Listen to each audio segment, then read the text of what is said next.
Hello, everyone. I'm Daniel. I am joined by Superfang99 for our continuation of scenario reviews. Our deep dive into the search for Kadath is this episode. And boy, there is a lot to dive into. So, Superfang99 likes to lead us through, but of course, there is something to read first, which is an intro to the scenario. So, let's take a look at the campaign guide over here. There's a lot of things to read here.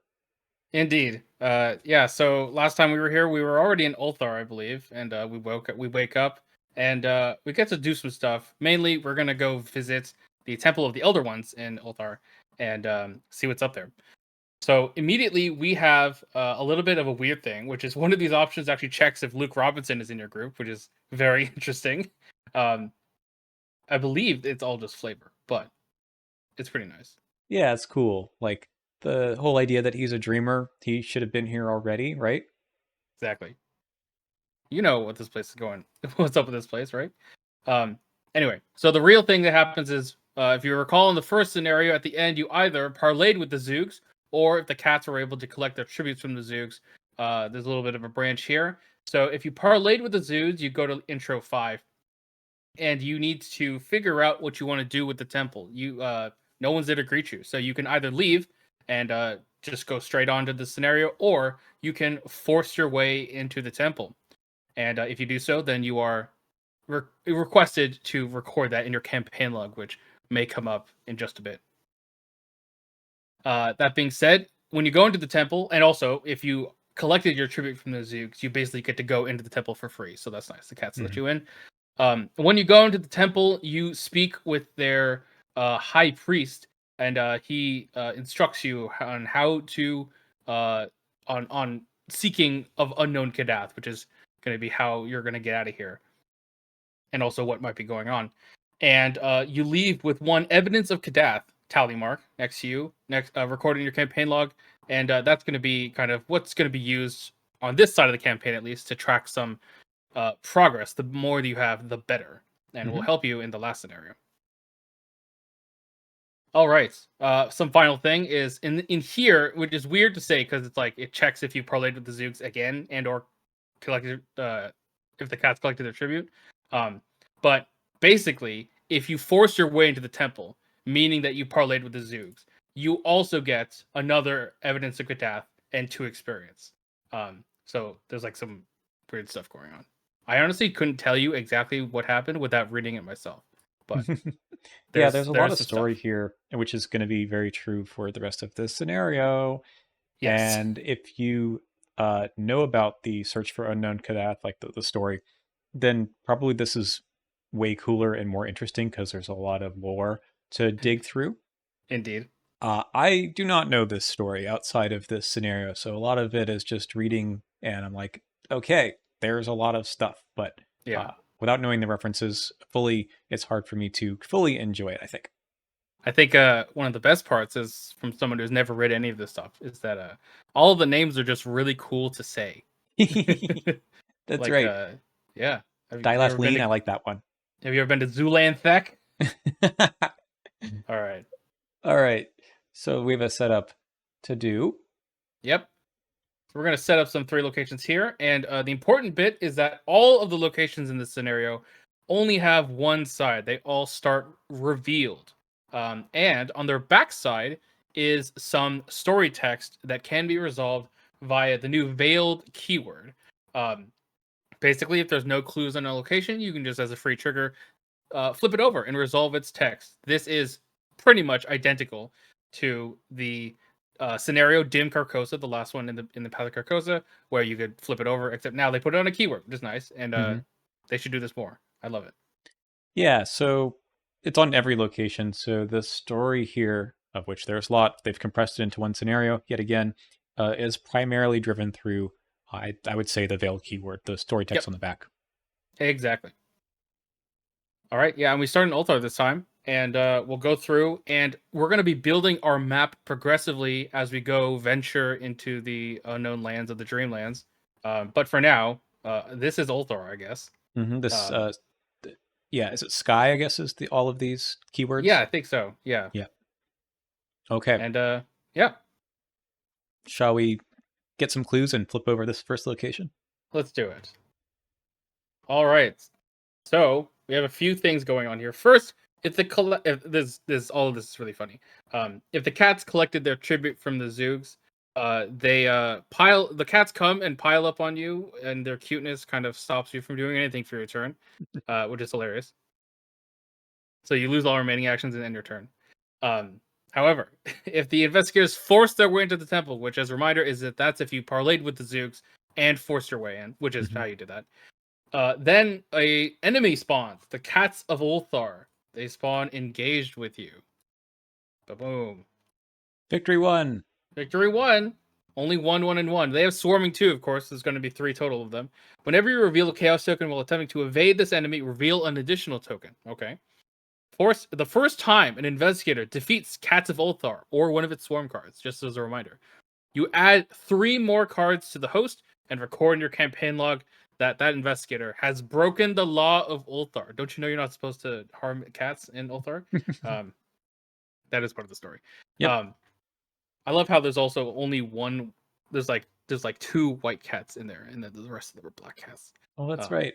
Yeah. Anyway, so yeah, it's obviously the enemy is victory, but if you want to actually defeat them by a damage, you're gonna have to break the law of Ulthar. That seems okay by me. I like my victory points. Fair enough. And if none of those happens, then of course the cats just come and nothing happens. Now, this is our first introduction to this failed keyword, and it is kind of funny because if you don't flip this over, yeah, then none of this happens, and it actually doesn't matter. And there's on the back of the act, it instructs you to like gather the Cult of Ulthar and remove them from the game, and you're like, what? What card? Right. Yeah. But presumably on your first run through, you are just going to poke your head into everything. Why not? Exactly. Speaking of the act, I forgot to say, we need to get 2 clues, and at the end of the round, everyone, the investigators at a port location needs to spend them, and Davathlin is the port we need to go to. That's kind of what we're doing. Mm-hmm. Anyway, so that's Ulthar, and next you have the Sky River. Here is going to be spawned a pack of units, which has swarming 1, and I believe if there are 3 or 4 investigators, there's 2 there. No, sorry, the other one's at Davathlin, if that's the case. Mm-hmm. So this pack of units is 1, 2, 1. Creature monster. It has swarming 1, and while it has no attached swarm cards, it gets +2 fight, +2 evade, so it's harder to fight /evade when it's by itself. And the Sky River. So basically, when you attempt to leave the Sky River, if you haven't flipped it over yet, then you test willpower or agility 2. If you fail, you flip it over, and you basically are stuck in the river. So you cancel the effects of the move. And if there's no enemies here, creature enemies, you discard cards until you spawn a creature enemy here. Otherwise, you would add a swarm card. So basically, you're always going to get another enemy here, and then you're going to have to flip this card back over. Luckily, you can only get stuck here once, so not so bad. Yeah, someone else can go through here without having to take this test. Exactly. All right, that's Sky River heading into Davathlin, the port city of Sky.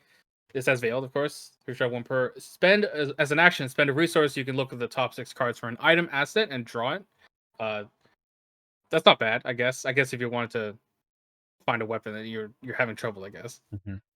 So here are our 4 clues. We can advance the act now, right? Right? Indeed. But don't forget, this has Veiled. Don't forget to do the thing on the back. And it's very important that you do so because you get to learn more about Davathlin and kind of what's going on here. And they give some hints onto the 4 other regions that you're about to go on and what might be there. But importantly, you will uncover a sign of the gods. And it tells you to indicate that by placing a resource on the scenario reference card. You're going to be accruing these signs of gods throughout the scenario. And spoiler, it's going to be good to get as many as you can. Yeah, so if you forget to flip this over, you would have no idea what this is talking about later. I guess so. Yeah. So yeah, don't forget to do that. Mm-hmm. All right. That is Sky. Okay. So it often is going to tell you that you can only do these sorts of things, spend clues at the end of the round, and everyone has to be there. No, sorry, not everyone has to be there. Just investigators who have the clues have to be there. So theoretically, you can leave someone behind in the Sky River and advance anyway, but they come with you. This is not the Forgotten Age. Yeah, it is not anyone who's behind is killed. Yes. I should mention, because I forgot to say, Yeah. the lead investigator, I think, yes, it's going to take control of Virgil Gray, and he's a little nice ally who doesn't take him an ally slot, who's going to be with you for this scenario. The important bit is that he has a reaction after one or more signs of the gods are uncovered, the thing we just did. You can either draw a card, gain a resource, or heal a horror from Virgil Gray. Then, if you have more than one investigator, you have to give Virgil Gray to someone else. All right. Yeah. Kind of neat. This basically allows you to prolong the scenario by passing them around. Before we Yeah. advance, I think we also should note that the encounter deck at this point is a little bit different than it will be later. Indeed. Yeah. So we'll note, and you can see up here, some of these cards won't actually be in here. So these two will. And this one. These cards will be in your encounter deck, and you'll notice that the Zoogs are back. We And love the as well, Zoogs. yeah, the Zoogs are back. But some of these cards will be soon removed from the encounter deck when we advance the act, which I guess we'll just do right now. mm-hmm. All right, so when we advance, we're going to look for the Cats of Ulthar, each pack of Vunis, and all of the Zoogs, and they're out of here. So I'm just going to put these away forever, and they're gone. Yep. It's kind of funny because maybe this is like 2 or 3 rounds depending on how things are going, and you might not actually see them. Indeed. There's been times where I'm like, oh yeah, I forgot the Zoogs were just in this scenario to begin with. Mm-hmm. That's it. They don't show up in the rest of the campaign either. Yep. We're also going to get 3 copies of Priest of 1,000 Masks, which is an enemy that will grow in power throughout the scenario, and we'll talk about it more when we go to the encounter deck. Mm-hmm. And then we must choose where we're going to go. So we can either go to Oriab, Minar, the Forbidden Lands, or the Timeless Realm. Do you ever have a preference in the order in which you do these? I'm curious. I like to just go from the top to the bottom, but this is a very classic Arkham do as much as you can. You cannot usually do everything.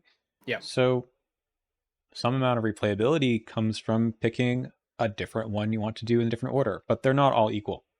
Exactly. Some of them are definitely harder than one of them in particular is Yeah. harder / longer than the other ones. Exactly. And if you're curious, that's actually the one that we went to my blind playthrough, and so we spent a lot of time there.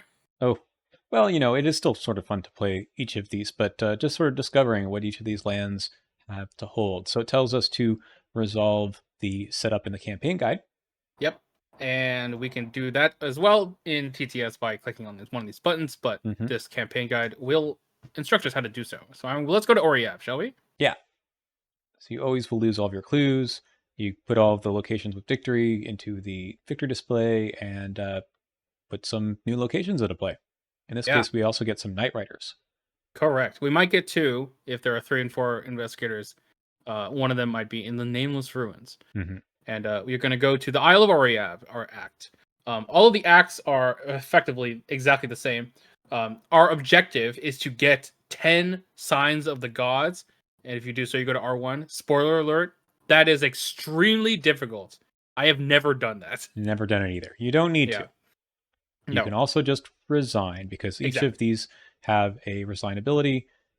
It's on the agenda. Thank you. Yes. If you're at a port location. Okay. Exactly. There's not a whole lot of time in this one. As you can see, there's just 2 agendas. This one is 7. Yeah. I forget what the next one is, but it's 9. 9. Okay. It's not short, but it always feels like you would like it to be another agenda so you can just do everything. But that's not Arkham. Nope. Okay. All right. So in Oriab, we start at Baharna. Is that right? Yes, we do. So let's just go 1 through 1. This says victory 1, and let's see what the back is. So you can, each investigator at Baharna may return an item or supply card from their discard pile to their hand, and remember that you obtained supplies from Baharna. That's effectively what you're doing. You're going through the bazaar of Baharna and doing some stuff. This one's awkward at the beginning of the game because there's likely not these cards in your discard pile yet. Yep. Supply card, emergency cash, that could be the case, but items not as likely. For sure. All right.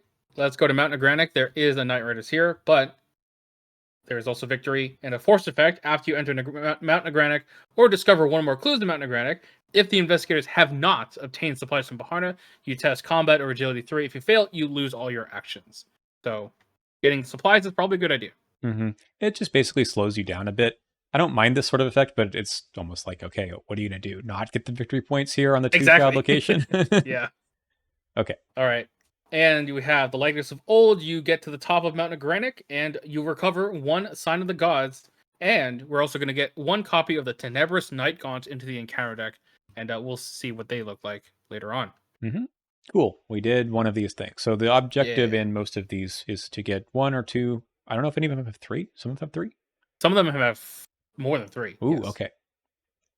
All right, and we get the the Nameless Ruins, 5 shroud, 1 per veiled. After you end your turn at Nameless Ruins, deal 1 direct damage to an ally asset you control. So, poor Charlie, I guess. No, thank you. Victory 1. Yeah, indeed. And when you flip it over, you get 1 sign of the gods. I guess you learn what happened to Tyria. I guess. Mm-hmm. Cool. All right. That's so yeah, there's lots of story here. We're trying to not like spend a lot of time talking about that because we'll be here forever. But yes, it is cool. Like there's really good flavor in this one. Mechanically, we're kind of more interested in how things are varied between each of these lands. But as you can see, it's mostly getting clues, walking around in some order. All right, let's go to Manar. Manar. Well, something happened. Uh-oh. I'll move everything out. And we are here in Manar. So we're going to start at, I think we started Kadatharon. That's right. I believe so. It's the port. Yeah. 5 shroud, 1 precludes. No victory on this one. I can't believe it. 5 shroud. It does have a triple action there, although, to draw 5 cards. That's crazy. It's a thorough inquiry. Indeed. Costing 1 more action. And no cards. And yeah. So let's see what happens at Kadatharon. You study some pillars. You get a sign of the gods. Okay, that's good. And we get another Tenebrous Night Gaunt into the encounter deck. Okay. So in some sense, it's like a victory point. Yeah. If only at the end of the scenario they would give you a victory point for every sign of the gods. Yeah. That would be nice. All right. We got 2 locations here. We have Sarnath and the Ruins of Iv. When we went to Manar, we also spawned the Beings of Iv at the Ruins of Iv. And importantly, they have swarming 1 per investigator. 4/1/4 monster elite. They have Prey Investigator at a Ruins location only. So if you recall about Prey only, that means that if investigators, it ignores all investigators not at Ruins locations, meaning that if everyone's at Kadatharon, this guy's just not going to move. Mm-hmm. And of course, if someone moves to Sarnath, then it will ignore everyone at Kadatharon and just move directly to Sarnath and do its thing. However, it does have aloof, so. Anyway, it also has, during the enemy attack step of the enemy phase, instead of attacking its engaged investigator, Beings of Ib attacks each investigator at its location, even if it is unengaged. So, it's a little annoying. Yeah, so the aloof part is not that relevant? No, it just means that you'll take another additional action to engage this guy. Right, to attack it. Hopefully. Mm-hmm. Yep. These maps are so small, it's kind of hard to pay attention to those keywords as mattering too much, but yeah. Indeed. Okay. All right. So the Beings of Ib at the Ruins of Ib, 1 shroud, 1 precludes, victory 1. After you reveal a Skull or Cultist token while investigating Ruins of Ib, you have to discard an asset you control. Gosh. Don't. That can be pretty annoying. Only 1 shroud. Yeah. On the back of Ruins of Ib, you get to learn what happened to Ib. Sounds good. Mm-hmm. And we need to know that because... Yes. Sarnath, you cannot flip Sarnath over unless you know what happened to Ib. Also, it has a forced effect after you successfully investigate Sarnath by 1 or less. Take 1 horror. So you need to succeed by 2 or more in order to not do that. And victory 1. And of course, at this point, if you know what happened to Ib, you can flip it over and you can recover 1 more Sign of the Gods. Yep. So you're sent around a little journey here to go from here to there to there. And that's partly what makes this a little strange on replay is that there is, I would say you're on rails as much as maybe some other scenarios, but it's pretty close because there's basically an order in which you have to do everything. Yeah, it's kind of like you're on a little mini side quest. Mm-hmm. All right, next, let's go to the Forbidden Lands and watch this thing mess up. No, I did it correctly this time. Nice. Yay. All right, so we have, I don't know what the beings of Ib got shuffled in there. Oh, actually, no, that's true. Is that right? Would the beings of Ib get shuffled into the encounter deck? I think so. I don't know. Never mind. Kill them. Anyway, Yeah. All right, so we will start in Ilikvad. 2 shroud 1 per. While you're at Ilikvad, reduce the cost of the first spell, ritual, or relic card you play each round by 1. I love the art of this card. It's very evocative. it is. You know, I've completely forgotten about that ability on the front. Yeah, yeah. That's cool. Like your ward That of is protection is 0. Yeah, there you go. All right, so that's victory 1. You can flip it over, of course. You can each investigator at Ilikvad heals 2 horror and draws 2 cards. That is really nice. Mhm. You You get never to go ever to the want to Palace of leave. Rainbows. Oh. All right. We also have the Forbidden Lands, which has a Stalking Manticore spawned there. So the Stalking Manticore, 4 shroud, 3 per investigator health, 2 evade. It has victory 1. Force after you successfully evade Stalking Manticore, disengage from it, but do not exhaust it. Until the end of the phase, it cannot engage you. So basically, each one of you, if you have multiple people, are going to have to evade it individually, most likely. It's such a strange text because then it will engage you at the beginning of the enemy phase and then attack you That's anyway. true. Yep, that is or true. or someone, right? Because Yeah. it's not massive, so just engages someone. I think that's easily missed because it's weird. But Yeah, it really should say like until the end of the round or something. yeah. Anyway, we have the Forbidden Lands, 6 shrouds, 0 clues. Importantly, this location does not have veils, meaning that in order to flip it over, you need to do the test on here. So the test is combat 1 as an action, then if you succeed, agility 2, then if you succeed, willpower 3. If you fail, you're going to take a damage, but if you succeed, you flip it over, finding a sign of the gods and shuffling a copy of Tenebra's Night Gaunt. cool. I like these sorts of things. I know we had this in the previous scenario at the middle or end of the Waking Nightmare where you had to do 2 different tests in order to get Randolph Carter. I wish Yeah. they did this kind of thing more often to make sure you could cover multiple stats. They're not hard tests. They're not hard tests. I think obviously like the issue is if like one of them gets auto failed, then it gets really annoying. It is. But I think it's cool. Yeah. But you don't have to, do this, right? So Right. All right. And we have Zulan Thek. 4 shroud 1 per. Force at the end of the round and add a swarm card to Horde of Night for each investigator in Zulan Thek. Here's the Horde of Night. 1/1/1 monster elite massive swarming 1 per investigator. Horde of Night's swarm cards cannot attack. Horde of Night's host card cannot be defeated. If it would be defeated, exhaust Horde of Night instead.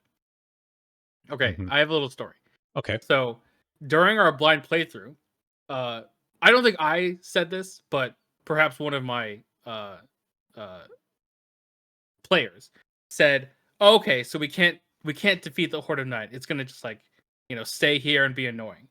And then I was like, "Surely there's a way to defeat this, right? I know that it doesn't say it on the card, but like there must be a way to defeat it." And everyone was like, "No, it says you cannot be defeated, so it can't be defeated." But it has victory. It has victory. So like, what do you mean? So I was like, okay, are we even going to try and go to Zulan Thek there and flip it over? And they were like, well, there's no point because it's going to be hard. It can't be defeated. I'm like, no, it's fine. Trust me. So then flip Zulan Thek over. We uncover a sign of the gods and it just sends it to the victory display. And I was like, oh, all right, that works, I guess. So yeah, we figured it out. What happened to the swarm cards? They just go back in your deck or discarded? Yeah, I believe so. Like if the host goes away while the swarm stays, then all those cards lose all the stuff. Okay. Yep. I mean, it's another little cute way of making you deal with an enemy, and what's the shroud on this one? 4? 4, I think. Yeah. Not too bad. I mean, this is just kind of the little game they want you to play for each of these little lands. Yeah. Neat. So many victory points around here. Indeed. So many. Yeah. So I believe there's like a theoretical maximum, but you're not going to get there because there's just not enough time. But Yeah. it is very like, I want to get it all. Yeah, this one is definitely like it feels like you're missing out because you're like, we just don't have enough time to get all the stuff. But especially because all of these enemies are kind of unique, the fact that it's not just like get clues off location and that's the end. It is for a lot of these, but you're like, okay, I want to go see if I can kill this thing. It doesn't seem that bad. Little mini boss. Right. All right. All right. Last one. Last one, and this is the longest one. So let's head off to the Timeless Realm. Oh gosh, there we go. Okay, so I believe we start at Celiphace. Mm-hmm. Celiphae. The Hungering Blade of. Oh, indeed. Yes, that's right. 2-shot 1 per victory 1. Let's see what's under here. Advice of the King. So you have beseeched the king, and you're going to shuffle another copy of Tenebrous Nightgaunt. You'll notice that you can't do that, or I should say, I believe there's only 2 copies. Yeah, there's only 2 Tenebrous Nightgaunts. So there's 4 ways to actually send them over. So obviously it says if able. Anyway, let's go to Seranian first. Boy, this place is annoying. Yeah, enter or leave. You have to discard a card from your hand. That's pretty annoying. But if you do get the Veiled, everyone here heals 2 damage and gains 2 resources and gets a Sign of the Gods. Honestly, I'd rather it draw me some more cards to replace the cards I lost. Like the other one that healed horror and got you cards. Exactly. Yep. All right. All right. And here we go. We're gonna go into Hazard Clegg. 4-shot 1 per. The entire text is all flavor text. A lot of story to tell. And the back too. Yep. So we put the Temple of Unattainable Desires into play, which is here. Let's just put it over here. So now we can move there. Except you cannot do that unless someone has beseeched the king. So you need to do the thing in Celiphace to do that. But once you enter, then you can do the Veiled and flip it over. You can put the city which appears on no map location into play. Again, this is all very flavorful. All right, and Stick Shroud, 2 precludes. Victory 2, however, for each priest on 1,000 masks at the city of which appears on no map, reduce its shroud by 1. Forced, if you fail to investigate this location, you get to find a priest of 1,000 masks and spawn it here. So it'll help you eventually get there, but there's going to be more and more of those enemies. And they're kind of tough to deal with if you come here pretty late. Exactly. However, flip it over, you are going to get 2 Signs of the Gods. I think you're right. This is the only one that does 2 at a time. But that's a lot of enemies. And afterwards, you're going to discard all the enemies here and move everyone back to the Temple of Unattainable Desires. And this goes to the victory display. That's an unusual thing to happen during the middle of a scenario for a location. Yeah, I wonder why. Maybe it's because we need to save them time to get back to the port. Maybe so. I also do like how this one, it says that you can do this if an investigator has beseeched the king. I think usually these sort of thing, it's like, remember that you have done X. Yeah. And, if you haven't done that, but someone else did, then you can't do this. But this literally says any investigator. So that's cool. Yep. All right. The hallmark of a lot of these, well, at least the last 2, is that it's just a long hallway of locations. So yes. Backtracking does take time. So you're right about that. You can resign at ports, and I think there's 2 ports here. So it's very possible if you run out of time, you could resign from this location up here. Sure. That's the scenario. That is the scenario. Let's advance the agenda, which surely must have happened by then. Surely. All right. So somehow you've already been here for months.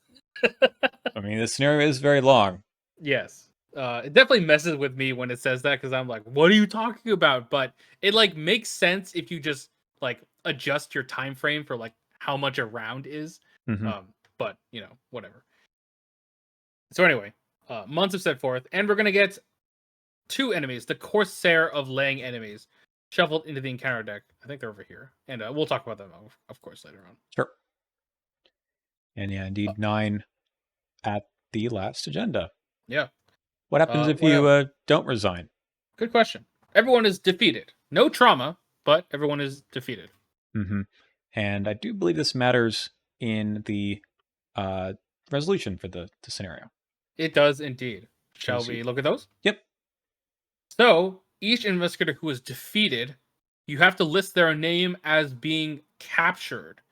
And yeah. So, basically if everyone was defeated, you're going to go to R2, which is over here, and you are going to get victory X. You're also going to get evidence of Kadath equal to each sign of the gods that you uncovered, and both Virgil and Randolph were captured um, by the Corsairs of Lang, I guess. And yeah, that is that. And then we go on and move on. If at least someone resigned, or everyone did resign and went to R1, then you do the same things. Virgil was captured, but Randolph will elude capture.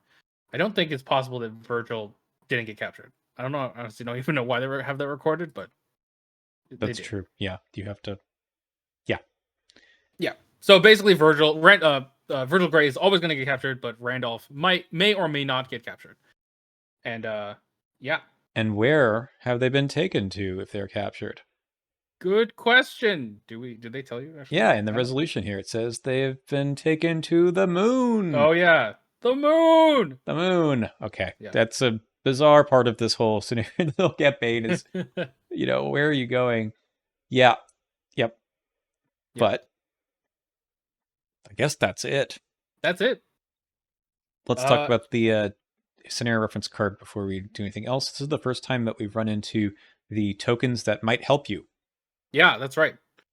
All right. So starting with the skulls, we have minus X. X is the number of signs of the gods the investigators have uncovered. So that is going to get pretty tough. I think I've gotten this as high as 6, obviously, because that's the number I've gotten as high of. Mm-hmm. But that is pretty tough. Jim Culver loves this scenario. Exactly. There's also Cultists. 3 skulls, I think. Yeah, there are 3 skulls indeed. Cultists, reveal another token. If this token is revealed during an investigation and the skill test fails, increase that location shroud by 1 for the remainder of the round. Ouch. Mm-hmm. That's annoying. Tablet, -2. If you fail, either take a damage in a horror or place a doom on the current agenda. Don't put a doom on the agenda. That would probably be bad, unless it was a witching. There's not enough time in this scenario already. Yeah. And finally, the Elder thing. Hey, it's a +2. I don't think we've ever seen that high of a positive number anywhere, except for maybe an investigator's Elder sign. Mm-hmm. The Black Cat points you in the right direction. If this token is revealed during an investigation and you succeed, discover 1 additional clue. So this is the one of the themes of this campaign, which is adding specific tokens to each side of the either the dream side or the waking side will actually help you. In this case, the Black Cat can help you out. Yeah. Don't play this in solo, I guess, because there might not be more than 1 clue on the location. That is true. Yep. All right. All right. Let's talk about those other encounter cards. So we've seen the Zoogs. We don't need to talk about them again, and they're also gone for half of this one. But there are some scenario-specific ones, like the Night Riders. Yes. So these are in the encounter deck, and also one of them, one of the regions pulled one out. It is 2, 2, and 5. Creature monster. It has swarming 1. While the host Night Riders has no attached swarm cards, it gets -3 evade. So when it's by itself, it's just a 2, 2, 2. But force, after you evade Night Riders, discard it. Can you tell me how this actually works? Okay, so are you supposed to evade them or not? Is that your question? Well, as in when you, let's say you, if like you have a Night Riders, it has a swarm card on it, right? Which one are you evading? I guess do you have to declare it? You need to declare, yeah. So what happens if you declare the swarm card? That one would just go away. Right? It gets discarded, yeah. But if you declare the host, does the entire thing go away? No, because it can't leave play, right? While there's still swarm cards. Okay, that makes more sense. It's still bizarre because it's making you want to evade at least the first one. Maybe it's not. Maybe it wants you to attack the first one because it's only 2 fight, and then you evade the second one. Also, I just checked. The rules say that the host enemy cannot be defeated. Defeat while it it. still has swarm cards. And it says anytime. Discard. Okay, Yeah. yeah. So I think if you just evade it, it just goes. All of it goes away. I Okay, think. so it's an incentive to try to evade a very tough Right. enemy to get rid of both of them at once, or Yeah. you take a fight with your weapon on the first one and then you evade Right. the second one. Just make sure you don't just evade the swarm card, right? Yeah. Can you even do that? I know it. I know they exhaust all the same, but anyway, anyway, this is a question that I always had because I'm like, is this actually supposed to be how this works? I don't know. It's just also strange because it's so easy to just fight, right? Yeah, exactly. Okay. All right, moving on. We have the Song of the Maga Bird. So, attach it to your location. Forced. After you move out of attached location, take a horror, place a doom on the current agenda, and discard Song of the Maga Bird. This effect can cause the current agenda to advance. As an action, you can test Willpower 4 or Combat 4 to mess with the birds. And if you succeed, you discard Song of the Maga Bird. This one's annoying. Oh yeah. I happen to love all of the cards that tell you like what you are doing when you're testing something. Yeah, that's true. They don't always do that. I know Locked Door is like a classic example um, of the same templating basically, but I love it for the bird here. Yeah. Indeed. Awful though. Don't leave this around. Yeah. Yeah. You don't need more Doom. No, you really don't. And the sad part is I think this is not the only one. Yeah, the next one also. Indeed. Yeah, Wondrous Lands. Revelation. If there are no clues in your location, it gains Surge, and you just go get rid of it. Otherwise, you attach it to your location. It gets -2 Shroud. Okay, the game's helping you out a little bit. But after you successfully investigate attached location, take a horror, place a doom on the current agenda, and discard Wondrous Lands. This effect can cause the current agenda to advance. This one is worse. Yep. Because there's no way to avoid it if there are clues there. And you want to get the clues. You can buy the clues with Intel Report or something. That is true because it requires you to successfully investigate. Mm-hmm. So something like Lola Santiago really cheeses this because the -2 Shroud helps. Right. But I didn't mention this earlier, but obviously I need to. Janae Beauregard is completely stupid in this scenario. You don't need the clues. You just move them off. That's true. You just put them on a location that has no victory points, I guess. No victory, no veiled. Some of them don't have veiled. Mm-hmm. Or on a location you already veiled. Right. You can just put them somewhere else. Yeah. Oh no. It's so stupid. Like I have not actually played a scenario with Janae, but I want to try. Mm-hmm. Yeah. Anyway, back to this card. I do think this is just awful. Yeah, it is, unless you have these other tricks, which you could, right? You're basically forfeiting either the veiled keyword on that location or the victory points or both, or you are losing rounds. So you kind of, I mean, unless you can math the whole thing out and you didn't actually need the last round or two, then I suppose it's fine. But the part that to me annoys me about this card is if it whiffs, right? There's no clues on your location, then it just goes into the discard pile. Right. So sometimes you get lucky and it, you may never draw this card again. And then sometimes it's really, really bad. Yeah. I think I think a way to potentially fix this card is like having the surge, I think is fine. But like when you successfully investigate, or maybe it's like when all the clues are gone, then maybe you take a test and if you fail, you put a doom on or something. That might make it more balanced. But give you an option to avoid the doom. Yeah. It kind of reminds me of this one, Prismatic Phenomenon. Yep. That's right. Yeah. Anyway, it's just rough. This is something that you can maybe get rid of with Alter Fate or Ward Protection, but I'm not sure what the point of this card is to in the design. Like I know they want you just to speed things up a bit, but I think it's never fun to draw this card. Anyway. All right. We got Priest of 1,000 Masks, which are only shuffled in when you advance the first act. 2/2/2 Humanoid Cultists. While the investigators have uncovered 2 or more against +1 fight, +1 evade, or 2 or more sides of the gods. 4 or more, +2 health, 6 or more, +1 damage, and gains retaliate. So at 2 or more, it's a 3/2/3. At 4 or more, it's a 3/2/3. Sorry, a 3/4/3. And at 6 or more, it's a 3/4/3 that deals a damage and a horror and has retaliate. And that enemy is really tough. That's beefy, but honestly, like there aren't that many enemies outside of the ones that are sitting on locations, right? The elite ones. Yeah. So it's not bad. I think you can.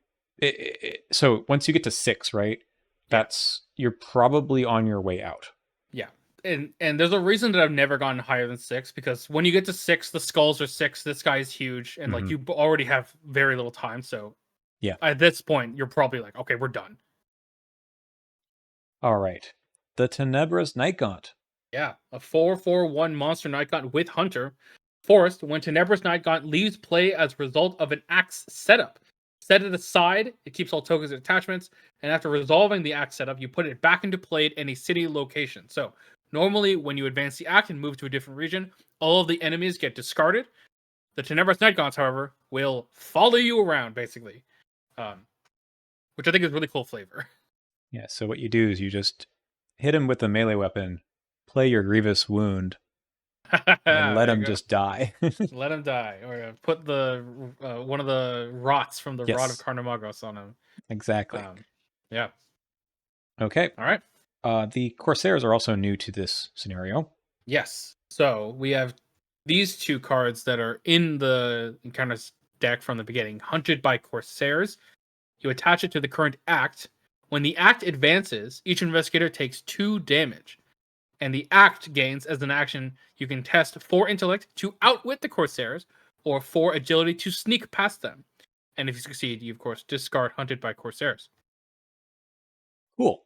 I like this one. Yeah, it's cool. And there's definitely been a time where I've been like tempted to be like, we can take 2 damage, and then we draw a second one. So then when we advance the act, we would take 4 damage, and we're like, oh god, okay, maybe we should have dealt with this earlier.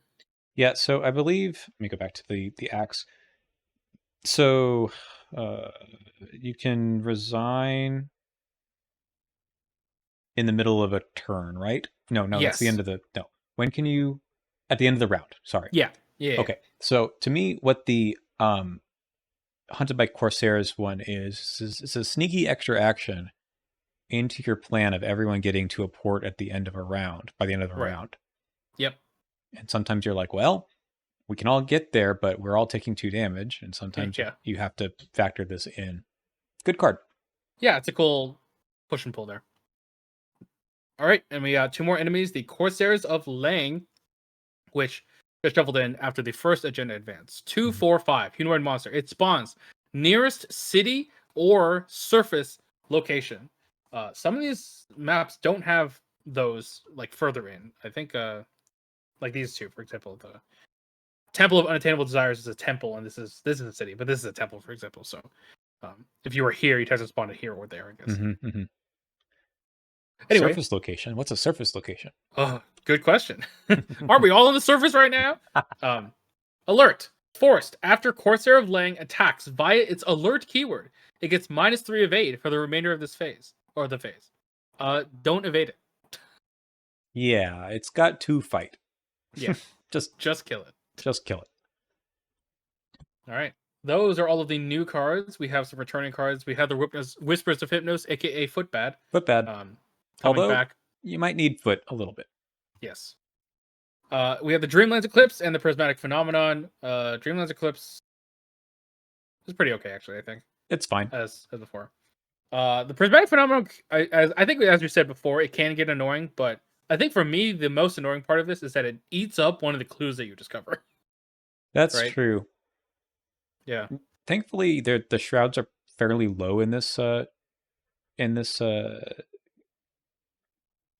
minute. So, if you successfully investigate a location, if there are no clues, does it discard or no? No.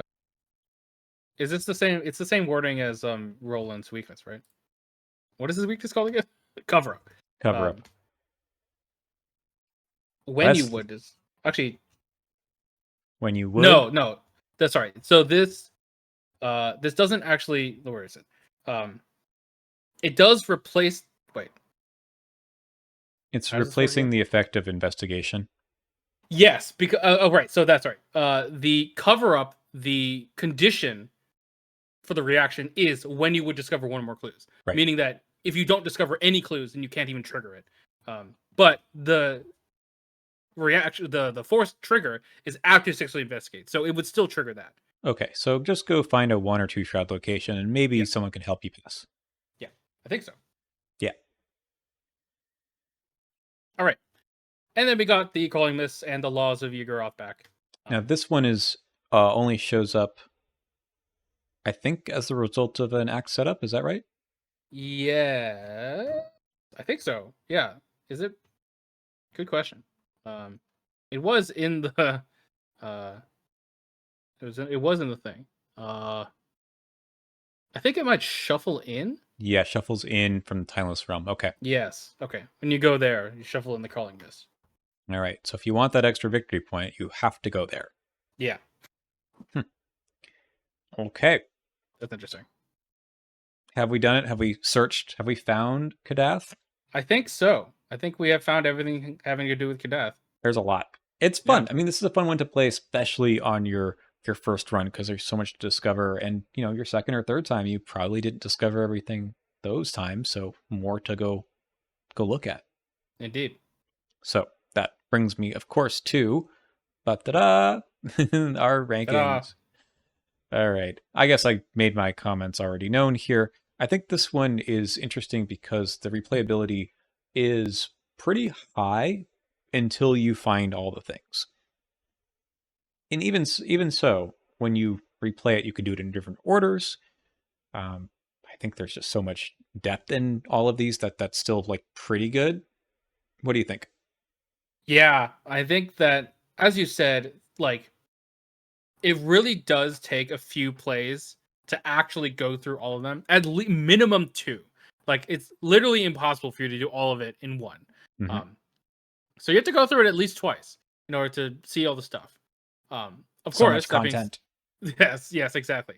That being said, it's not like there's any randomization with any of the things, so it's just you're slowly seeing all the stuff there is to see. Mm-hmm. But I like that it has that option where it's like there's always stuff for you to explore after a first playthrough. And as I said earlier, it's kind of one of those see how much you can do scenarios. So even if you know all the things that are possible and kind of the right route to take, can you do it? Indeed. So I'm going to rate this one first. I think this one is a 4. Nice. I think I'm gonna give it a 4.5. Just because like there is a lot to glean from like the descriptions and the stories and stuff that you might miss as well from the various locations. Yeah. Yeah. There's a lot to read, so even if you forgot all of that stuff since you last played it. Yeah. Okay. We will move on then to fairness. We didn't talk much about the mechanics of this one, I suppose, until maybe now. Because there is so much content. Yeah, I mean, I think ultimately this scenario is very fair because you're only just trying to do as much as you can. It doesn't punish you for not doing as much. Obviously, the more you do, the better. Mm-hmm. But it's not like there are key things that you're missing out on by not doing it as well as you can. Also, because it gives you a lot of options for if you want to resign, it gives you the ways to mitigate the risks of venturing further and further into the Dreamlands. You can be like, okay, we can just stop because we were confident that we can get out at this round. For example, you don't have to risk going to a random place and not being able to get out, for example. And ultimately, like, I like the fact that there's not enough time. Because it is the one way that the scenario really does pressure you. And I think that it feels appropriate. I agree. There's a few kind of, I wouldn't say gotcha moments, but really it's just the first location of whether or not you spawn the cats or lose all of your actions or whatever. Right. But it's such a minor thing. I Yeah, think it's pretty much fair, as you say, and that you are in charge of the rest of how the scenario goes. yeah, indeed. Give it a 5. Yeah, uh, I'm with you there. I know it's funny because like I mean, so far the ratings have been pretty good. I think the scenario is a very well designed scenario. It's not really one of my favorites though overall, but I can see that all of these things make for a very nice play experience, which I guess we'll get to in a second. The balance is also pretty high. So, um, I think that more than normal, any kind of movement tech is really good. Hmm. Luke Robinson loved the scenario as always, Yep. because all the locations are revealed. So we Yeah. love that. Anything that allows for getting clues off of revealed or connected locations is pretty sick. Yep. So the new fake credentials, in the know, a lot of stuff now actually. Yep. Um, but I think ultimately there are enemies to fight. Your fighter never feels like they're bored. Actually, if anything, they've a lot to do. Hmm. Especially with extra enemies being spawned in from the axe setup. And Um, interesting different ways to deal with the enemy. So it's not just a move and fight. yeah, and there's at least was a few examples of where evading was an actual good strategy, like against Knight Riders, Hmm. against the that last guy that I was thinking the Corsairs playing. And so like there are a lot of ways to deal with the enemies as well as to do the stuff. Um, but just bring Janae Burger in and she'll just bust it open. Um, with that being said, yeah, I think it's pretty well balanced. I think that like while there are a lot of like there aren't like multiple paths of strategies, it's kind of just like go and go down the train as much Hmm. as you can. Um, it doesn't feel imbalanced. Yeah, Yeah. Again, there's a few treacheries that allow you to test multiple stats, which is nice. yeah. The advancing the act. I mean, it's always like, oh, telling the clue getter to actually, usually the seeker, to do the Corsairs or hunted by Corsairs treachery feels nice because it's like, no, you need to do this too. That is true. Okay, with that in mind, I think I'm just gonna give it a 4.5. Hmm. And leave it at that. Okay, I think I will put it there as well. The only, not it's not a major knock, but again, um, fact that you probably need to figure out a way to investigate, no matter who you are, is just a little bit of challenge. That's all right. All right, our play experience. So this Hmm. one is really interesting because one, I think that the concept of this scenario is really, really cool. Going to various regions and doing little mini quests as part of a scenario is really cool. I love the fact that it is one of those do as much as you can scenarios, so it doesn't feel bad that you didn't visit one of the locations because you can just like come back to it at a later playthrough. And I really do think that like while there is a lot of reading during the scenario, like it's kind of just cool because you're like, yeah, we're in the Dreamlands and we're like learning about weird, cool stuff. Um, that being said, like you are kind of just getting the clues off, flipping the card over, moving on, and you're kind of doing that 12 times. So, like that that is the basic gameplay loop of this game. Um, so I don't know. There's not like a lot to see there, mechanically speaking. Well, it suffers to me for kind of what you're talking about, the same as a lot of this campaign, where it's stuffing a whole heck of a lot into, half a campaign to single scenario. It says here this is taking you months.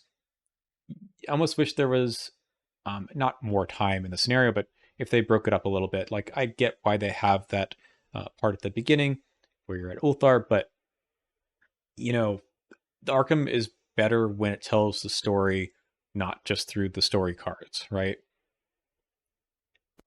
And while I appreciate all of the story that's in this one, I think it's fun and interesting. It's hard. It isn't. After a while, I think the shine kind of is worn off. Yeah, I think that if anything, this scenario can be quote unquote accused of, it would be like telling and not showing, if that makes Mm-hmm. any sense. Right. Because it basically is, it's kind of like there's two things going on. There is the game, which is you're going through the locations, you're getting the clues, getting the signs of the gods. And then the story feels very separate, where it is simultaneously telling you a story while you are doing the things. And the story that it's telling you is very interesting, but basically has nothing to do with this campaign as a whole. Mm-hmm. It's Yes, kind of just being like, yeah, that's another important part. That like, where do we come back to all of this what you supposedly have learned in the rest of yeah, the campaign? And it's flimsy. yeah. It like, uh, it kind of, it has that like that high level abstraction of the narrative that like, like the Arkham board games have, where it's Mm-hmm. like you, or even like Eldritch Horror, where you're like, you go to Paris and you're like, something happens in Paris and you have to resolve it, okay, and then after all that you're like, I got a clue, and that's like the result of that entire thing. um True. Very so similar. yeah. So I guess if you like those kinds of games, then and if you're like interested in like the just learning about the random lore of the Dreamlands and don't really care that it has nothing to do with the actual campaign, then I think that's why this scenario appealed to a lot of people, because it's like, this stuff's just cool like by itself, so I don't even need to care about it. Mm-hmm. But I think it's really hard to make mechanically linked things to all of the story. I think you pointed out earlier, it's often like you to do a little side quest in some RPG where it's like you bring this thing to that thing, and that's represented by you getting all the clues and moving to the next location. Uh, I don't know how much more they can do with the mechanics of the card game to make that a little bit spicier. Occasionally, there's a few cool things about you having to deal with some of these enemies out. But beyond that, like, what's the difference between recovering supplies and beseeching the king? yeah, pretty much. So, Um, okay. So with that in mind, I think I'm gonna give it a 3.5. I think I was thinking about it giving it either a 4 or a 3, so I think I'm going to land on 3.5 based on everything that I just mentioned. yeah, this one's tough, man, because I feel like I'm breaking some of the rules of, um, what is the overall play experience because of the first time you go through it. I think most of this stuff is exciting, Yeah. and later I can be a little more critical and say, is it actually establishing the fiction? It's like, well, it kind of did at one point, but you get it gets a little bit lost on me later.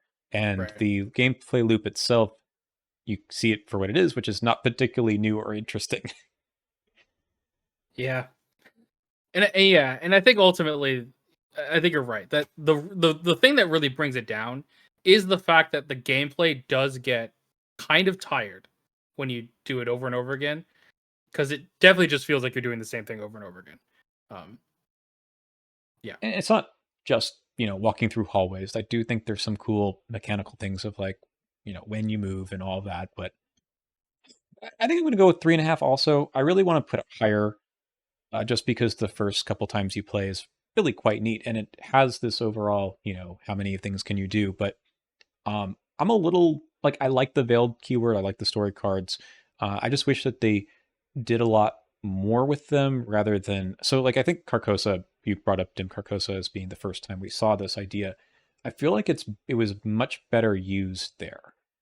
Hmm. Um because you A didn't know it was on the other side Yeah. after a while, Yep. and B because it was um you're kind of in a little bit more of a cohesive story at that point. It's not wildly different things that they're just like, we'll reduce this to, a few paragraphs on the back of a card. So I felt a little bit more like you were actually doing the things on the back of those cards. Yeah. I wonder if what happened with this, or what like could have happened with the scenario, Mm-hmm. is if instead of doing 4 regions they did 3, and then in each region they made it like more interesting with more locations and more abilities to get signs of the gods, that it would be able to like flesh out the stuff they were able to do, because it definitely does feel like each one feels too short, and yet they like all together have a lot going on. Also, I don't know if that makes sense. Yeah, it does. All right. Well, I think this is one of the more interesting ones to talk about in the campaign, just because of all of this. I don't know. It's a memorable scenario, right? I think a lot of people have some cool stories about them playing it. As you said, which one did you pick first? Yeah, and that's Yeah. a good time. Any last thoughts before we wrap up? I think that's all I got. And as always, Janae reigns supreme. All right. Next week we will talk about the haunted house scenario, Thousand Shapes of Horror. So we'll be going Yeah. back to the waking side and see what that one is like. We actually do return to the veiled keyword again. In the I think in the next couple scenarios after the Thousand Shapes of Horror, right? Yes, there's plenty in A Point of No Return for sure, as well Yeah. as Dark Side of the Moon. I think. Yep. So there's more that we'll talk about and see how they perhaps revisit or maybe get this the mechanic down a little bit better, or worse. We'll see. But until then, I'll see you next time. Bye bye.